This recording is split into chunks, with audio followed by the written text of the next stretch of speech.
ওং নমঃ শিবায়। তো আগের বার আমাদের ভিডিওটাতে কথাবার্তা বলা হয়েছিল যে ভগবত গীতা আমাদের কি করে কাছে এলো, কিভাবে আমরা মহাভারত থেকে আমাদের এর প্রাপ্তি হলো, এটা নিয়ে আগের বার কথাবার্তা বলা হয়েছিল।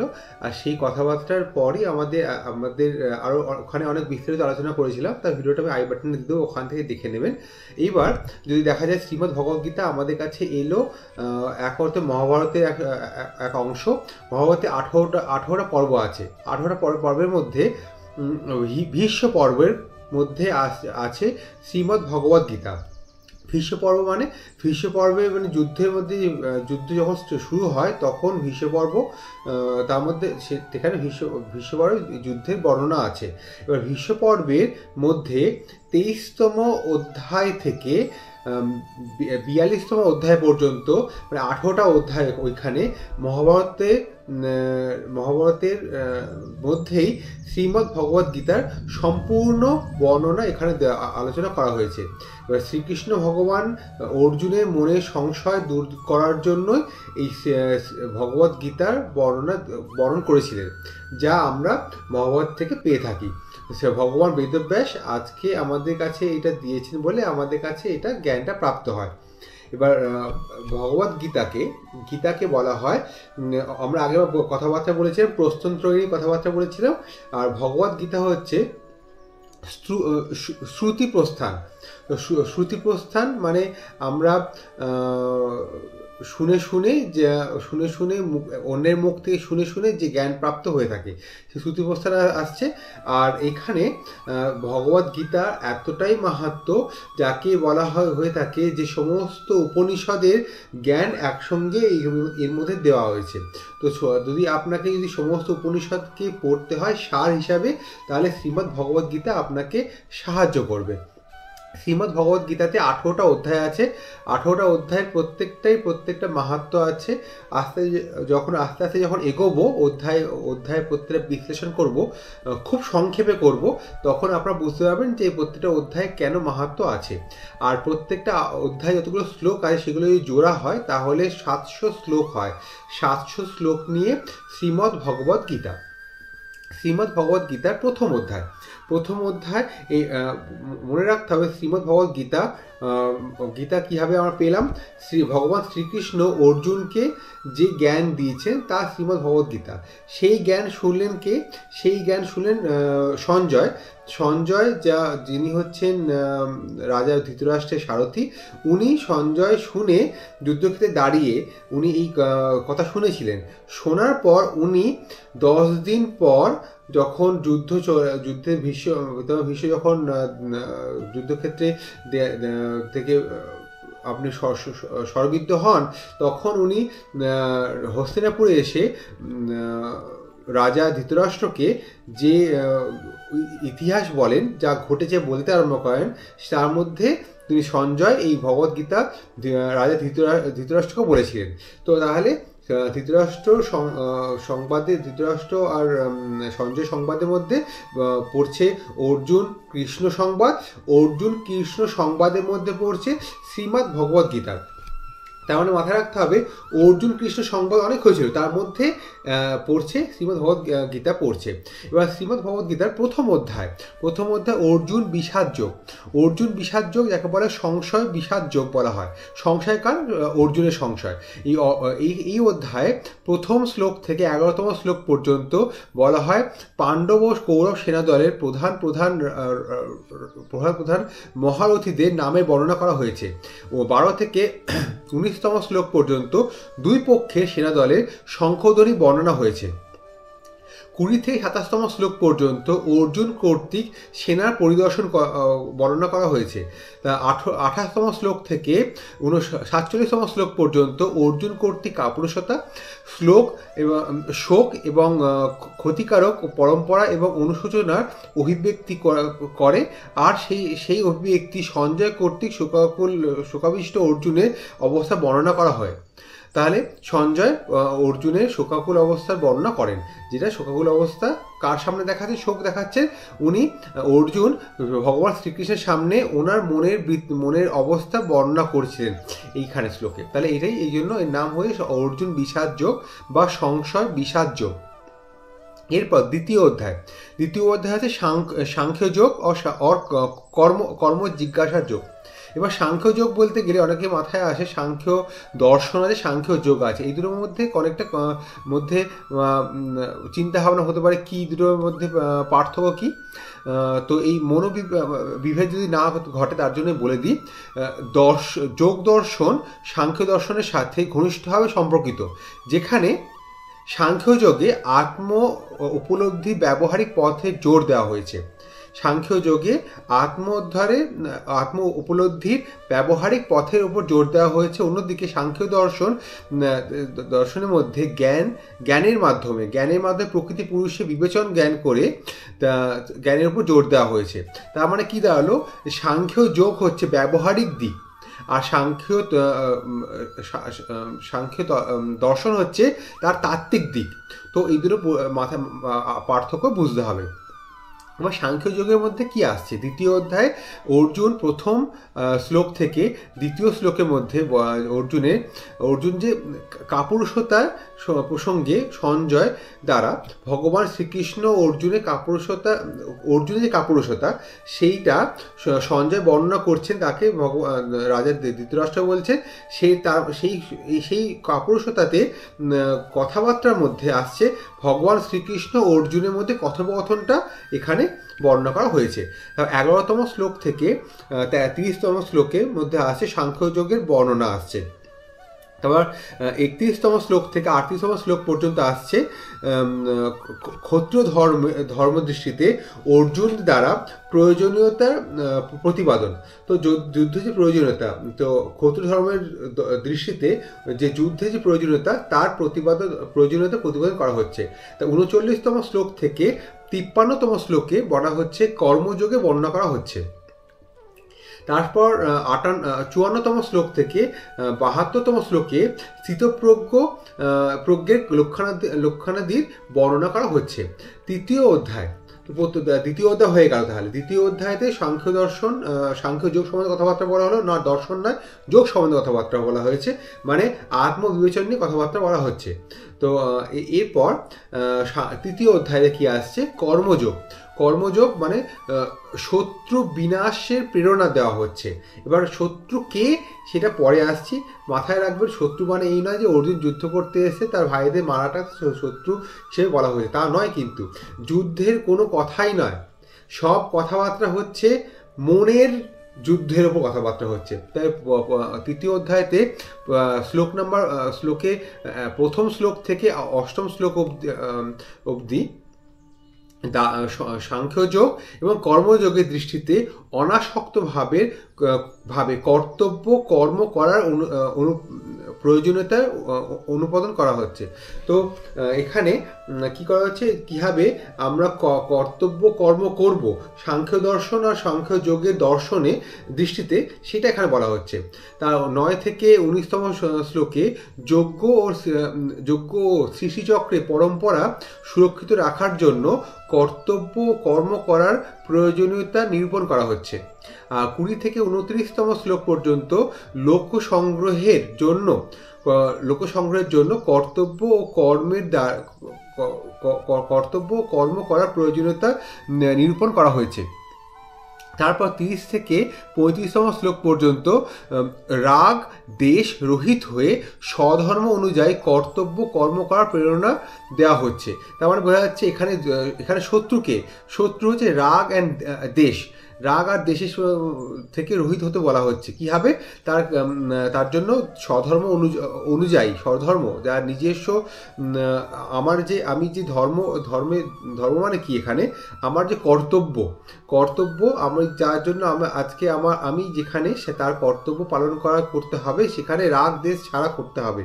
তারপর হচ্ছে 46তম শ্লোক 43তম শ্লোক পর্যন্ত পাপের কারণভূত কামকে বিনাশ করার প্রেরণা দেওয়া হচ্ছে। মানে পাপ কেন করা হয়, কামের জন্য, এই কামকে বিনাশ করার প্রেরণা দেওয়া হচ্ছে। 4র্থ অধ্যায় বলা হচ্ছে জ্ঞান কর্ম সাংখ্যযোগ। এখানে জ্ঞান কর্ম, সাংখ্য যোগের কথা বলা হচ্ছে। এই তিনটে ভাগ করে নিই, তাহলে জ্ঞান, কর্ম, সাংখ্য। এবার এটাকে আরেকভাবে বলা যেতে পারে যোগ কর্ম স্পষ্টীকরণ। তো আগে যোগ আর কর্মকে স্পষ্ট করে বোঝানো হচ্ছে এখানে। তো এখানে 1 থেকে 15তম শ্লোক পর্যন্ত কর্মযোগের পরম্পরা এবং ভগবানের জন্ম ও কর্মের দিব্যতার বর্ণনা করা হয়েছে। 16 থেকে 32তম শ্লোক পর্যন্ত কর্মের তত্ত্ব এবং তদনুসারে যজ্ঞের বর্ণনা করা হয়েছে এখানে।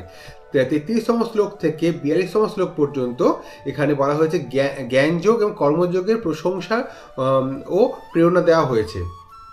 5ম অধ্যায়ে কি বলা হয়েছে? কর্ম সন্ন্যাস যোগ বলা হয়েছে।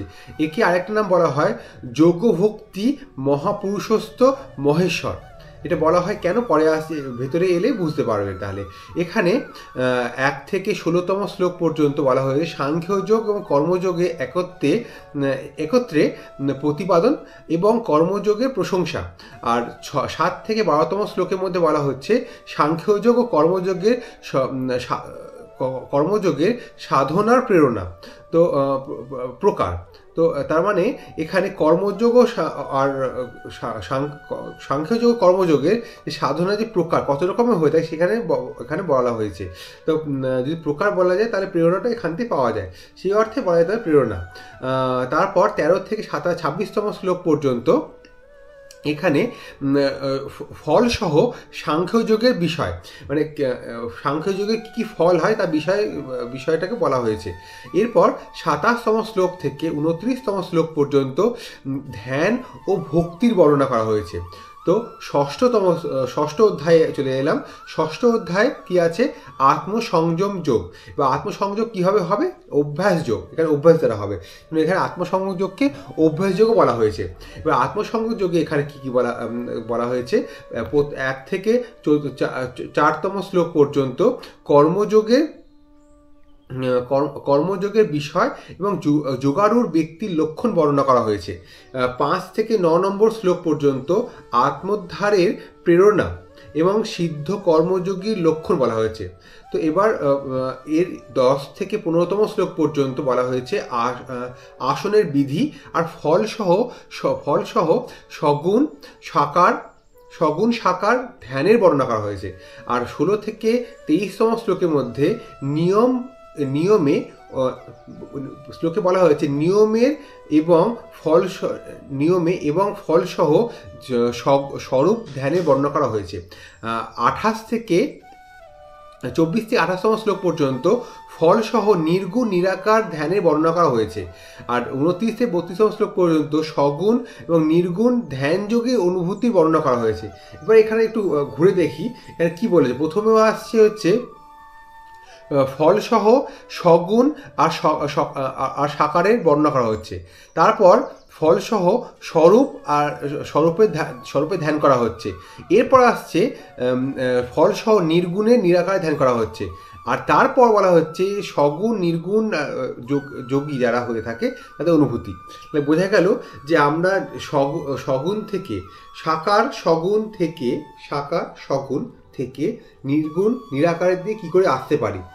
প্রত্যেকটা কিন্তু অভ্যাস, এরকম নয় আজকে আমি মনে করলাম নিরাকার চিন্তা ভাবনা করতে পারলাম, এরকম করে হয় না। যদি হতো তাহলে গীতাতেই বলতো। সেই জন্য প্রত্যেকটা অভ্যাস আছে, অভ্যাসটাকে আমাদের আস্তে আস্তে শিখে ব্যবহারের মধ্যে আনতে হবে। সেই জন্য পর এখানে বলা হয়েছে। তারপর 33 থেকে 36তম শ্লোক পর্যন্ত বলা হয়েছে মনের নিগ্রহের বিষয়। তাহলে মনকে, সবই তো মনের খেলা, মনকে আমি কিভাবে নিগ্রহ কিভাবে এই সাংসারিক ব্যাপার জিনিসপত্র থেকে আলাদা রাখতে পারবো তার বিষয় বলা হয়েছে। নিগ্রহ কী করে করা যায় তাতে। আর 37তম শ্লোক থেকে 37তম শ্লোক পর্যন্ত যোগভ্রষ্ট মানুষের ব্যক্তি, একবার মানে যোগভ্রষ্ট ব্যক্তি বা মানুষ দুটোই একই জিনিস। যোগভ্রষ্ট প্রাণী মানে এখানে বলা আত্মা কথা বলা হচ্ছে, সেই জন্য আমি ব্যক্তিও বলা যায় না, মানুষও বলা যায় না। যোগভ্রষ্ট জীবাত্মার গতির বর্ণনা, তো তার গতি কীভাবে হবে। আর যিনি ভক্তিযোগী যিনি ভক্তিযোগে সিদ্ধ তার মহিমা কথা বলা হয়েছে। মানে আমাদের যোগকে কত, যারা যোগী হবে, যারা যোগী হতে হওয়ার পথে যদি সে ভ্রষ্ট হয় তাহলে তার কি হতে পারে, তাহলে কি হবে আমরা জানতে পারবো। আমরা ভ্রষ্ট কেন হব আর ভ্রষ্ট করলে কি হবে এখানে বোঝা যাচ্ছে। তার মানে ভ্রষ্ট হওয়ার কারণটা বোঝা যাচ্ছে এখানে এক অর্থে। কারণ তার আগে বলা যাচ্ছে মনের নিগ্রহ, তাহলে দুটোই কিন্তু ওতপ্রোতভাবে যুক্ত। সপ্তম অধ্যায় কি বলে, জ্ঞান বিজ্ঞান যোগ বা সমগ্র বোধ। এবার প্রথমত আমার মাথায় আসতে পারে যে শ্রীমদ্ ভগবদ গীতা যেটা আধ্যাত্মিক চিন্তাভাবনা আপনার এগিয়ে নিয়ে যাবে, সেখানে বিজ্ঞান কথাটা এলো কি করে? বিজ্ঞানই বিজ্ঞান, সবই তো বিজ্ঞান। এবার আমি ভেতরে এলে বুঝতে পারবেন যে কি বলতে চাইছে এখানে। সপ্তদশ অধ্যায় কি বলছে, জ্ঞান বিজ্ঞান যুগের কথা বলা হচ্ছে। এবার জ্ঞান বিজ্ঞান যুগে কি আছে, প্রথমত প্রথম শ্লোক থেকে সপ্তম শ্লোক পর্যন্ত এখানে ভগবানের সমগ্র রূপের বর্ণনা করার উপক্রম করা হয়েছে। আর তারপর পরা অপরা প্রকৃতি সহযোগে প্রাণীর উৎপত্তির কথা বলে নিজেকে সবকিছু মূল কারণ বলে জানানো হয়েছে। মানে ভগবান মানে আত্মাকে বা পুরুষকে, অনেকগুলো বলা, আত্মা পুরুষ ভগবান বললাম, সবই এক। যদি আপনি একটু এগোন্ত, ভগবান ঈশ্বর আত্মা পুরুষ, ঠিক আছে, এইভাবে এগোন আস্তে আস্তে, তাহলে বুঝবেন কেন এক বলছি বা কেন একটু আলাদা, এটাও বোঝাতে হবে। একটু আলাদা কেন বলছি, ভগবান আর ঈশ্বরের পার্থক্য আছে। আবার ঈশ্বর পুরুষ আর হচ্ছে আত্মা এক, কি হবে ওটা বলবো আস্তে আস্তে, বলবো আমরা সবাই। কারণ আমাদের এই যে কথাবার্তা চলছে এটা হচ্ছে শ্রীমদ্ ভগবদ গীতার সারটাকে বলছি, যেটা অধ্যায় ভেঙে বলছি। প্রত্যেকটা অধ্যায়ে একটা সার আছে, প্রত্যেকটা অধ্যায়কে যদি জুড়ে দিই সারে, তাহলে পুরো ভগবদ গীতায় সার আসে। তাহলে আজকে ভগবতের সার নিয়ে কথা হচ্ছে, সারাংশ কথাবার্তা হচ্ছে। তো বিস্তারিত আলোচনা পরেও আমরা করব। তো এরপর 8 থেকে 12তম শ্লোকে করা হচ্ছে কারণ রূপে ভগবানের বিভূতি সমূহের বর্ণনা করা হচ্ছে। আর 13 থেকে 19তম শ্লোক পর্যন্ত ভগবানের শরণাগত যারা নন তাদের বর্ণনা করা হয়েছে। 20 থেকে 23তম শ্লোক পর্যন্ত ফলসহ অন্যান্য দেবতাদের উপাসনার কথা বর্ণনা করা হয়েছে। এবার মাথায় আসবে যে একটু আগে ভগবান ঈশ্বর কথাবার্তা হচ্ছিল, এখানে দেবতা এলো করে। হ্যাঁ, দেবতা এলো কী করে, এখানেই বোঝা যাবে যে দেব পূজা আর ভগবত পূজার মধ্যে পার্থক্য কী, কোনটা আমার জন্য দরকার, সেটাও এখানেই বর্ণনা করা হয়েছে। তারপর 24 থেকে 30তম শ্লোক পর্যন্ত যারা ভগবানের প্রভাব জানেন না তাদের নিন্দা করা হয়েছে। দেখুন, দেবতাদের নিয়ে চিন্তাভাবনা করা, ভগবানের চিন্তাভাবনা অনেক আকাশপাতাল পার্থক্য। তাই জন্য এখানে বলা হয় যারা ভগবানের প্রভাব জানেন না তাদের নিন্দা করা হয়েছে, আর যারা জানেন তাদের প্রশংসা ও ভগবানের প্রশংসা করা হয়েছে, আর তার সাথে ভগবানের সমগ্র রূপে বর্ণনা করা হয়েছে এখানে। এরপর অষ্টম অধ্যায় অক্ষর ব্রহ্মযোগ। অক্ষর ব্রহ্মযোগে কি কথাবার্তা বলা হয়েছে, 1 থেকে 7 শ্লোক পর্যন্ত অর্জুনের 7টি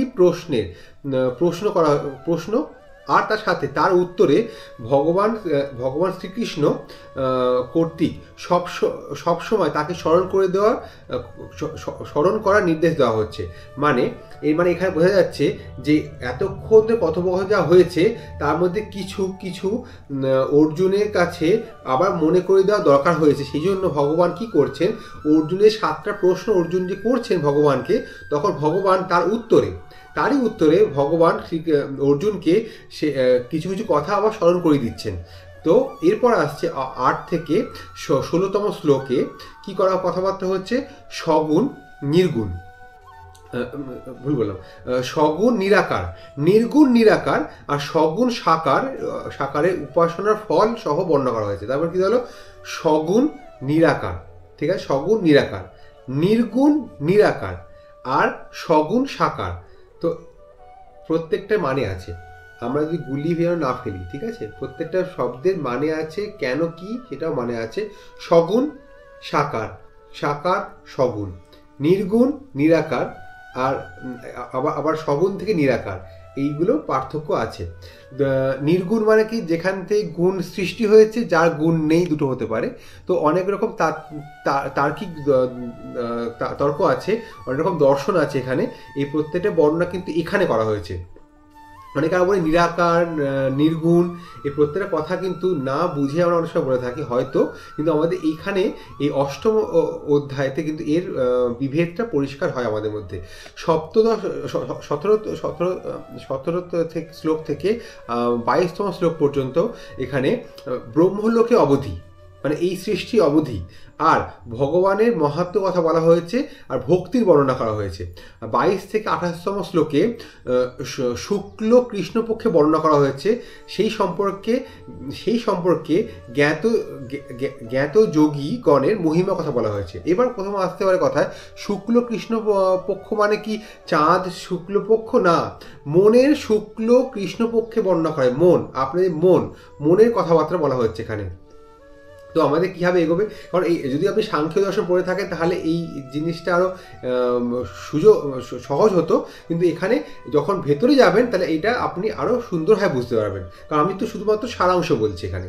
এবার নবম অধ্যায়ে কি বলা হচ্ছে, রাজবিদ্যা রাজগুহ যোগ, মানে রাজবিদ্যা জাগৃতি যোগের কথা বলা হচ্ছে।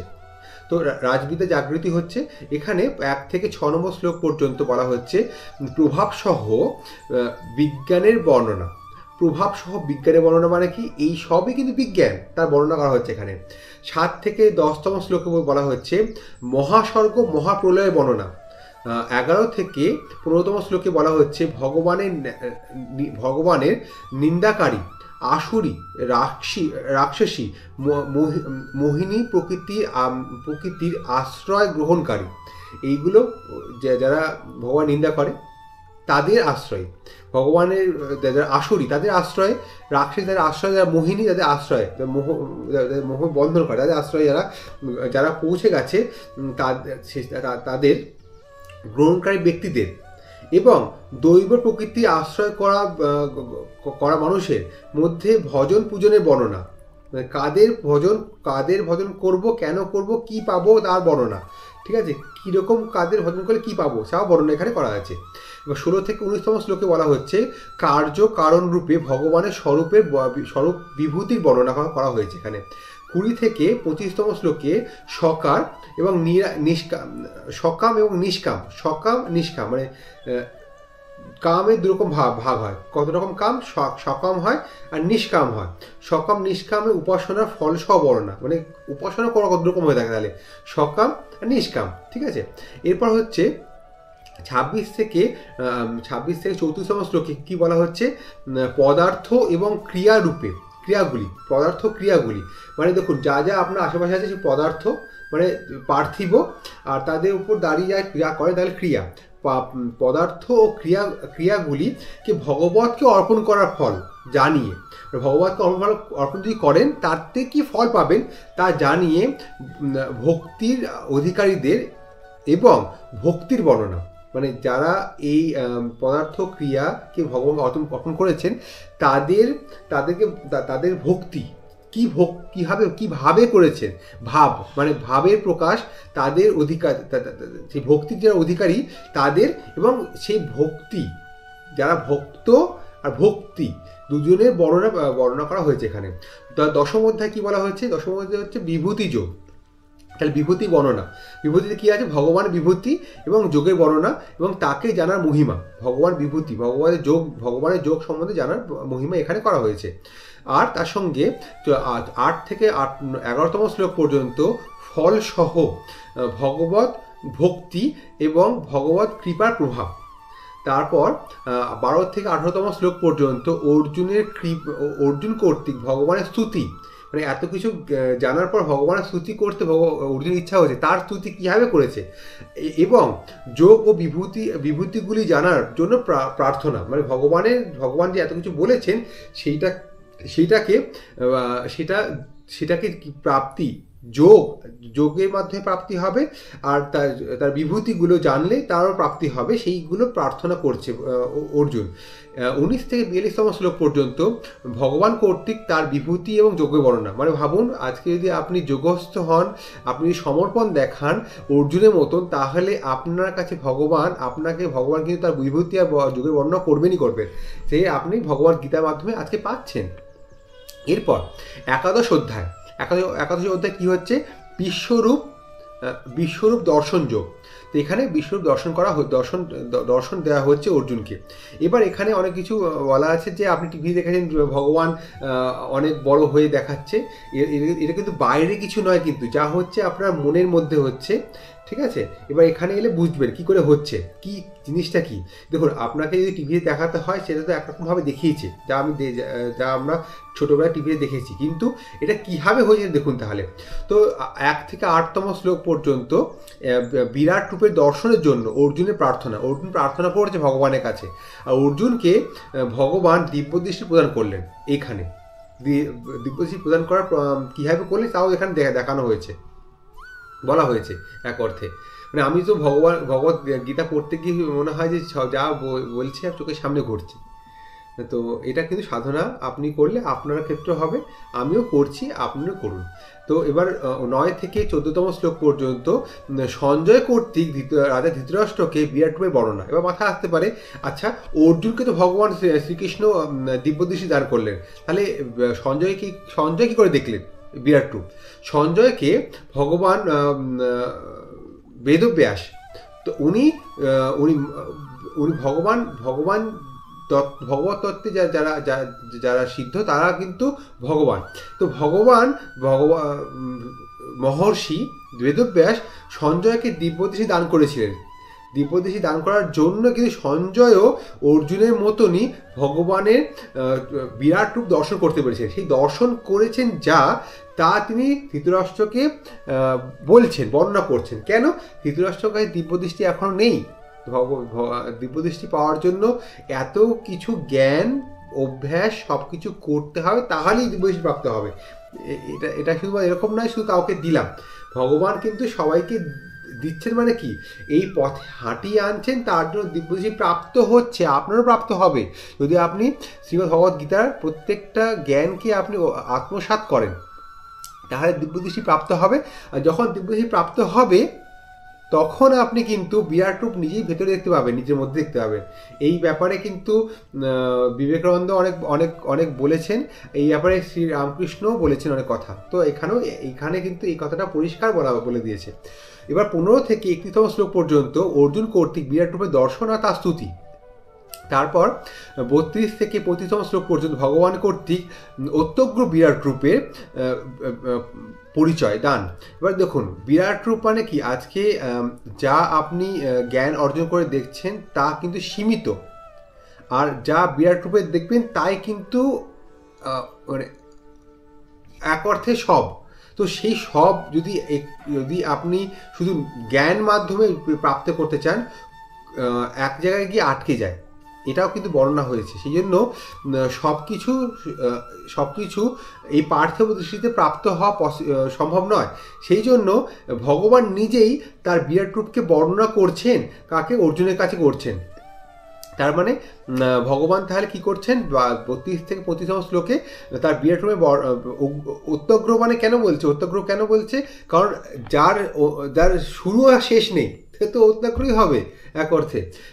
সেই জন্য তার পরিচয় দান করছেন, আর যুদ্ধ করার নির্দেশ দিচ্ছেন। যুদ্ধ মানে এই কুরুক্ষেত্র যুদ্ধ নয়, কিন্তু মনের মধ্যে যে যুদ্ধ চলছে, যেটা অর্জুন করবে না বলেছিল, পালাচ্ছিল মনের যুদ্ধ থেকে, এই মনের যুদ্ধ করতে অর্জুনকে অনুপ্রেরণা দিচ্ছেন ভগবান শ্রীকৃষ্ণ।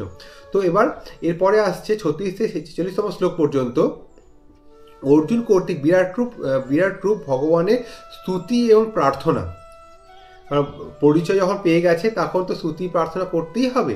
এরপর 47 থেকে 50তম শ্লোকে অর্জুন কর্তৃক বিরাট রূপ দর্শনে মানে ভগবান কর্তৃক ভগবান যে দেখিয়েছেন তার কাঠিন্য জানানো, মানে এটা যে এতটাই কঠিন সবার জন্য সহজলভ্য, এটা সহজলভ্য নয়। অনেক অনেক ধ্যান যোগ সাধনা করে কিন্তু এই বিরাট রূপে দর্শন প্রাপ্ত হয়। তাই জন্য এই দর্শনের কাঠিন্যটা জানানো আর আর ভীত সন্ত্রস্ত অর্জুনকে আশ্বস্ত করা, মানে এটা বলা যে ভাই তুমি এটা যে জেনে গেল, কারণ বন্ধু ছিল অর্জুন আর শ্রীকৃষ্ণ বন্ধু ছিলেন, তাই জন্য অর্জুনকে সান্ত্বনা দিচ্ছেন এইভাবে যে তুমি ভয় পেও না, তোমার এই জ্ঞান অভ্যেসে, এই বিরাট অভ্যেসের মাধ্যম ভক্তি দর্শন যে জ্ঞান মাধ্যমে কিন্তু প্রাপ্ত হয়। তো তাহলে আজকে এই আশ্বস্ত দিয়ে ভগবান কি করছেন, 51 থেকে 55তম শ্লোকের মধ্যে বলা হচ্ছে ভগবান নিজের চতুর্ভুজের মাহাত্ম্য বোঝাচ্ছেন। চতুর্ভুজ কেন হট করে এলো এখানে? চতুর্ভুজ হচ্ছে সহজ গ্রহণযোগ্য। প্রথমে ভগবান কি করেছেন, যেহেতু অর্জুন বলে বিরাট রূপ দেখাতে বলেছেন, অর্জুনকে ভগবান বিরাট রূপ দেখিয়ে দিয়েছেন। তারপর যখন দেখছে অর্জুন নিতে পারছে না, তখন অর্জুনকে আসছে চতুর্ভুজ রূপে আসছে, যেটা গ্রহণযোগ্য আর তার দর্শনের উপায় জানানো। দেখুন প্রথমত দুরকমভাবে বোঝা যাচ্ছে।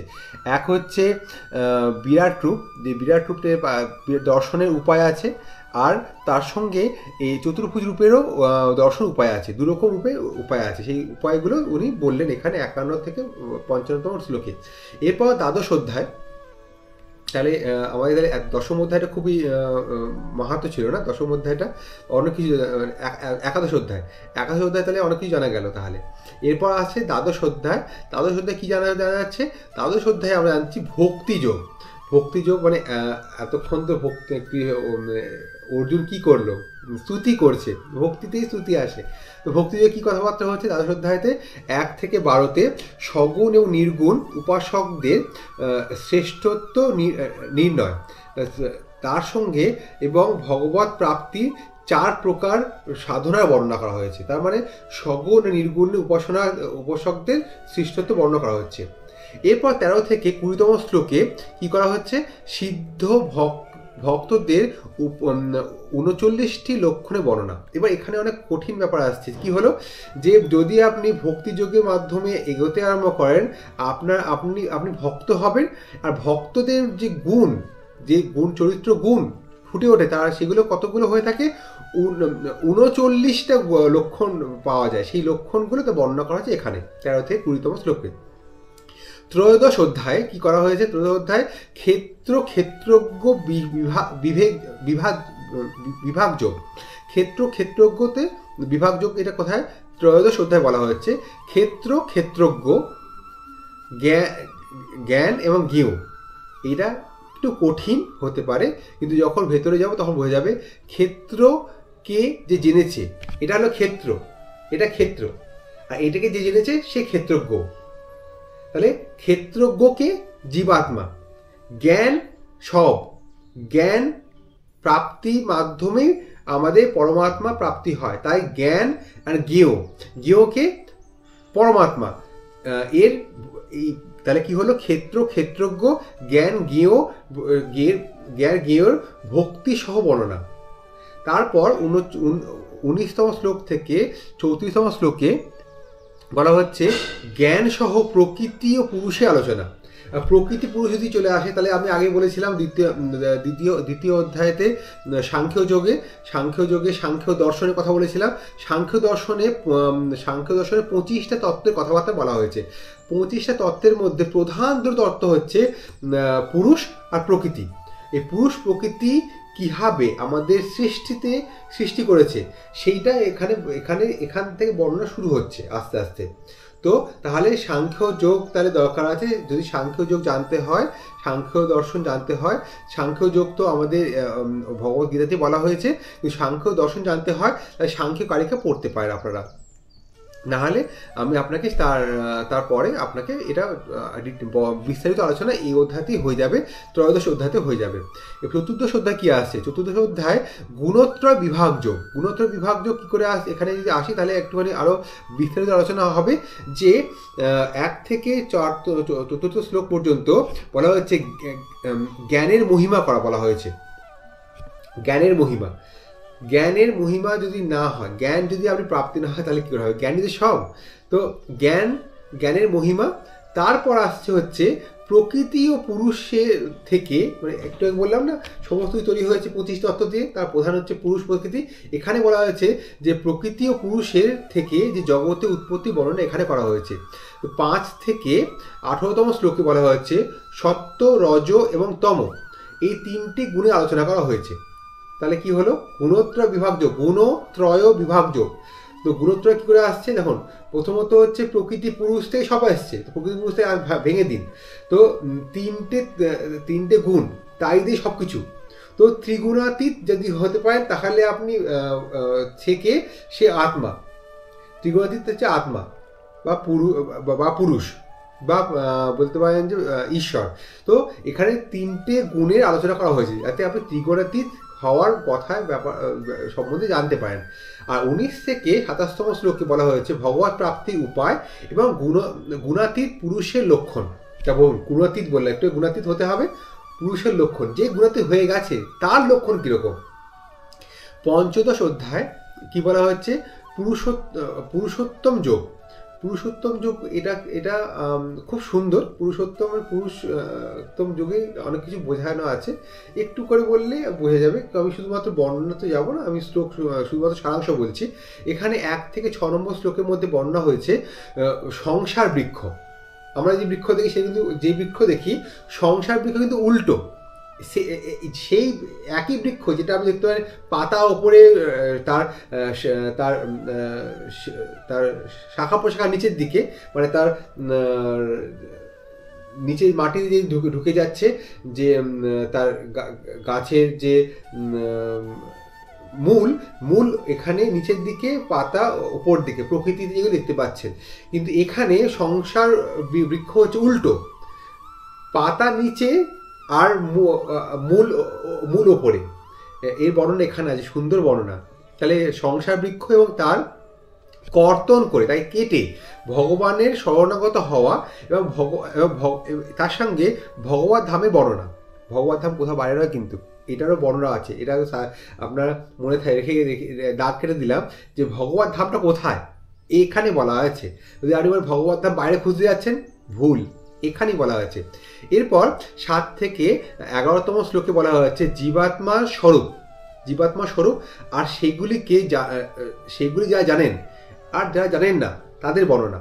মানে বুঝুন, এই জীবাত্মা মানে আপনি, মানে বললাম একটুখানি ক্ষেত্রজ্ঞ, ক্ষেত্রজ্ঞ আপনি। তাহলে আপনি জীবাত্মা, আপনার স্বরূপ, এবং তাকে যে জেনেছে আর যা জানেনি, যে জানেনি তার বর্ণনা। তারপর 12 থেকে 15তম শ্লোকে বলা হয়েছে ভগবানের প্রভাবের বর্ণনা। তারপর 16 থেকে 20তম শ্লোকে বলা হয়েছে খর অক্ষর এবং পুরুষোত্তমের বর্ণনা। তো খরকে, অক্ষরকে আর পুরুষোত্তমকে তার বর্ণনা এখানে করা হয়েছে। 16তম অধ্যায় বলা হয়েছে দেবাসুর সম্পদ বিভাগযোগ। এটা কীরকম? এখানে কিন্তু বুঝতে হবে, এইখানে কিন্তু অনেকে হারিয়ে যায়। কেন হারিয়ে যায়? কেন আপনি যদি গুণাতীত না হতে পারেন তাহলে এখানে হারাবেন। গুণাতীত হতে হবে, তাহলে এইখানটা খুব সহজ বোঝা। কী হবে? আপনার জীবনে 3টে গুণ থাকবে, সত্য, রজস, তম থাকবে। কিন্তু সত্য, রজস, তমকে আপনার মধ্যে কীভাবে ভারসাম্য রাখা যায়, সেই ভারসাম্যটা কিন্তু শিখতে হবে। এখানে বলা হচ্ছে এই জন্য 16 অধ্যায়তে, সেখানে বলা হচ্ছে 1 থেকে 5 নম্বর শ্লোকে বলা হচ্ছে ফলসহ দৈব এবং আসুরি সম্পদে বর্ণনা করা হয়েছে। তারপর 6 থেকে 8 থেকে শ্লোকে বলা হয়েছে সৎকর্ম বিমুখী আসুরি সম্পদধারী মানুষের ধারণা বর্ণনা করা হয়েছে। 9 থেকে 16 পর্যন্ত আসুরি সম্পদধারী ব্যক্তিদের দুরাচার আর মনোরথের ফলসহ বর্ণনা করা হয়েছে। আচার আর মন, এগুলো কিন্তু বর্ণনা করা হয়েছে। 17 থেকে 20তম শ্লোকে আসুরি সম্পদধারী ব্যক্তিদের দুর্ভাব আর দুর্গতি বর্ণনা করা হয়েছে। তারপর বোঝা গেল আজকে আমরা যে মনের মধ্যে যে সব আসুর বৃত্তি ঘটে তা বর্ণনা করা হয়েছে। প্রথমে কি দিয়ে আরম্ভ করা হয়েছে? দৈব সম্পদে আরম্ভ করা হয়েছে, প্রথম দৈব বলে দেওয়া হয়েছে। তারপর আসুরি কত রকম হতে পারে তা বলা হয়েছে, যাতে আমাদের মধ্যে আসুরি ভাব না আসে। কারণ দেখো, যদি জেনে যান কি হলে আসুরি, তাই করবেন না, করবেন না জিনিসগুলো, তাহলে আপনি দৈব গুণী হবেন। এবার 21 থেকে 24তম শ্লোকে বলা হচ্ছে আসুরি সম্পদের মূলভূত দোষ কাম, ক্রোধ, লোভরহিত হয়ে শাস্ত্রবিধি অনুসারে কর্ম করার জন্য প্রেরণা প্রদান করছেন। তারপরে কি দেওয়া হলো? আমরা এত কিছু শিখলাম আসুরি সম্পদে আসুরি হলে কি হয়। আসুরি হওয়ার পর যে এর মধ্যে যে কাম, ক্রোধ, লোভ, ক্রোধ এগুলো আসে, এগুলোকে শাস্ত্র মানে জ্ঞান, এই ভগবদ গীতার শাস্ত্র জ্ঞান অনুসারে যদি আমি কর্ম করি তাহলে এইগুলো থেকে বাঁচতে পারবো। আর তারই প্রেরণা এখানে দেওয়া হচ্ছে। সপ্তদশ অধ্যায় কি হচ্ছে? সপ্তদশ অধ্যায়কে আরেকবার বলা হয় যে শ্রদ্ধা ত্রয় বিভাগ যোগ। শ্রদ্ধা ত্রয় বিভাগ যোগে আমরা কিন্তু একে বলা হয় তৎসৎ কথার বর্ণনা করা হয়েছে। ওম তৎসৎ কথা বর্ণনা করা হয়েছে। আর ওম তৎসৎ কথা বর্ণনা করার মাধ্যমে শ্রদ্ধাত্রয় বিভাগ যোগে বর্ণনা আছে। এখানে 1 থেকে 6 নম্বর শ্লোকে বলা হচ্ছে 3 প্রকার শ্রদ্ধা। তাই প্রকার কত রকম শ্রদ্ধা হয়? 3 প্রকার শ্রদ্ধা হয়। তার সঙ্গে আসুরি সংকল্প বিশিষ্ট ব্যক্তি বর্ণনা করা হয়েছে। সংকল্প মানে আপনার মনে আসুরি বৃত্তি চলছে, সেরকম মানুষের বর্ণনা করা হয়েছে, ব্যক্তি কথাবার্তা বলা হয়েছে। 7 থেকে 10 নম্বর শ্লোকে বলা হচ্ছে সাত্ত্বিক, রাজসিক ও তামসিক ভোজনকারী রুচির বর্ণনা। এবার প্রথমত এবার আসতেই পারে যে সাত্ত্বিক খাওয়া ভালো না, রাজসিক খাওয়া ভালো না, তামসিক খাওয়া ভালো। কোনোটাই বাজে নয়, কোনোটাই ভালো নয়। কেন? আপনাকে তো ত্রিগুণাতীত হতেই হবে। সাত্ত্বিক তো, যদি সাত্ত্বিক জীবনযাপন মানে কি ত্রিগুণের মধ্যেই রইলেন। তো সাত্ত্বিক আর তামসিক ভোজন করলে তার যে রুচি, তার যে মনোভাব, আমি মুক্তির পথে যেতে গেলে কোন ভোজন আমাকে সাহায্য করবে তা বলেছে। তাহলে আমার লক্ষ্য কি? মুক্তি। তাহলে আমার ভোজন কি হওয়া উচিত? এখানে বলা হয়েছে। তাহলে সাত্ত্বিক, রাজসিক, তামসিক ভোজনকারীদের রুচি বর্ণনা করা হয়েছে। তার সঙ্গে 11 থেকে 22তম শ্লোকে যজ্ঞ, তপ এবং দানের 3টি প্রকারের বিভাগের বর্ণনা করা হয়েছে। তাই বোঝা গেল যজ্ঞ, তপ আর দান সম্বন্ধে অনেক কিছু বলা আমরা জানি, হয়তো জানিও না ঠিকঠাক মতোভাবে। আমি এখানে এসে জেনেছিলাম যে দান কীরকম হয়, কেন হয়, কীভাবে হয়, কোন দান শুদ্ধ, কোন দান অশুদ্ধ, সব এখানে বলা আছে। আর 23 থেকে 28তম শ্লোকে ওম তৎসৎ কথাটি প্রয়োগের ব্যাখ্যা করা আছে আর অসৎ কর্মের বর্ণনা করা হয়েছে। তাহলে এটা হলো আপনার সপ্তদশ অধ্যায় হলো। এরপর আসছে অষ্টদশ অধ্যায় বা 18তম অধ্যায়। তাতে মোক্ষ সন্ন্যাস যোগের কথা বলা হয়েছে। মোক্ষ সন্ন্যাস যোগ কেন বলা হয়েছে? দেখুন, যখন আপনি সব পেয়ে গেছেন তাহলে তো মোক্ষ আর সন্ন্যাস ত্যাগের মাধ্যমে মোক্ষ হয়। আর মোক্ষ ত্যাগেরই এক শেষ বিন্দু। তো তাহলে মোক্ষ সন্ন্যাস যোগ এটা বলা হয়েছে। তো 1 থেকে 12তম শ্লোকে বলা হয়েছে সন্ন্যাসের মানে ত্যাগের বিষয়ে মতান্তর এবং কর্মযোগের বর্ণনা। দেখুন, সন্ন্যাসের মতান্তর হয়। এই মতান্তর কেন হয়, মতান্তর কি, এখানে বর্ণনা করা হয়েছে। কারণ আমরা তো মানুষ, মনে অনেক জিনিস চলতে থাকে, এটা কেন না, ওটা কেন না, ওটা হলে কি হবে, এটা কি হলে কি হবে। কারণ আমাদের কাছে অনেক রকম দর্শন আছে, দর্শনে অনেক রকম চিন্তা ভাবনা করি। তাই এখানে সন্ন্যাসের বা ত্যাগের বিষয়ে মতান্তর যেগুলো হয় আর কর্মযোগে বর্ণনা করা হয়েছে। 13 থেকে 40তম শ্লোকে এখানে সাংখ্য যোগের বর্ণনা করা হয়েছে। আর 41 থেকে 48তম শ্লোকে ভক্তিসহ কর্মযোগে বর্ণনা করা হয়েছে। আর 49 থেকে 50তম শ্লোকে সাংখ্য যোগের বর্ণনা করা হয়েছে। ভাবুন সাংখ্য যোগ কতটা গুরুত্বপূর্ণ। তাই প্রথমত 13 থেকে 40তম শ্লোকে করা হলো এই অধ্যায়। আবার 49 থেকে 55তম শ্লোকে আবার বর্ণনা করা হচ্ছে।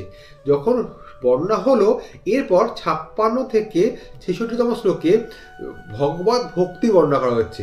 তাহলে ভগবত ভক্তি বর্ণনা করে সাংখ্যযোগে বর্ণনা করা, ভগবত ভক্তি বর্ণনা করা হচ্ছে। এরপর আসছে কি, সব জ্ঞান পেলাম কোথা থেকে? শ্রীমদ্ ভগবত গীতা থেকে পেলাম। শ্রীমদ্ ভগবত গীতার জন্যই আজকে আমরা এত কিছু জ্ঞান প্রাপ্ত করতে পারলাম, এত কিছু জানতে পারলাম, আর মুক্তির পথ কীভাবে সুগম করতে হয় তাও জেনে গেলাম। তাহলে যখন জেনে গেলাম, তাহলে তার স্তুতি করবো কিনা? এক অর্থে ভগবান শ্রীকৃষ্ণ তো ভগবত গীতাই। আজকে আপনার সামনে ভগবত গীতার ভগবান শ্রীকৃষ্ণ মানে সশরীরে নেই, কিন্তু আপনার কাছে আত্মস্বরূপে তো আছে। আর এই আত্মস্বরূপ দর্শন করার জন্যে শ্রীমদ্ ভগবত গীতা। তাই শ্রীমদ্ ভগবত গীতার মানে এই 18 অধ্যায় আর 18তম অধ্যায় শেষে, যেখানে 67তম শ্লোক থেকে 78তম শ্লোকের মধ্যে এই শ্রীমদ্ ভগবত গীতারই মহিমার বর্ণনা করা হয়েছে, মহিমা গান গাওয়া হয়েছে। তো এই হলো আজকের শ্রীমদ্ ভগবত গীতার সারাংশ। একটু অনেক বড় হয়ে গেছে, কিন্তু আমি কিন্তু এই সমস্ত কিছু খাতায় লিখে লিখে পড়ে পড়ে করেছি। আপনিও যখন একবার শুনলেন, আশা করি আপনাদের ভালো লেগেছে। ভিডিওটা যদি আপনি শেয়ার করেন, লাইক অ্যান্ড সাবস্ক্রাইব করেন চ্যানেলটাকে, এর যে বিস্তারিত আলোচনা আসছে পরের সপ্তাহে, এই আলোচনা কিন্তু আপনাদের আরও ভালো লাগবে। তো সেই জন্য আমি বলবো যে খাতা পেন নিয়ে এই যা বললাম সেগুলো লিখুন, আর পরের আলোচনার জন্য আপনারা নিচে বেল আইকনটা টিপে দিন, যাতে যখনই পরবর্তী ভিডিও আপলোড করব আপনাদের কাছে নোটিফিকেশন পৌঁছে যায়, যাতে আপনারা পুরোটা আপনার উপভোগ করতে পারেন। আর এই উপভোগের মাধ্যমে আপনি যাতে এই জ্ঞান আপনার জীবনে মুক্তির পথে কার্যকর হয় তা আপনি করতে পারেন। ওম নমঃ শিবায়।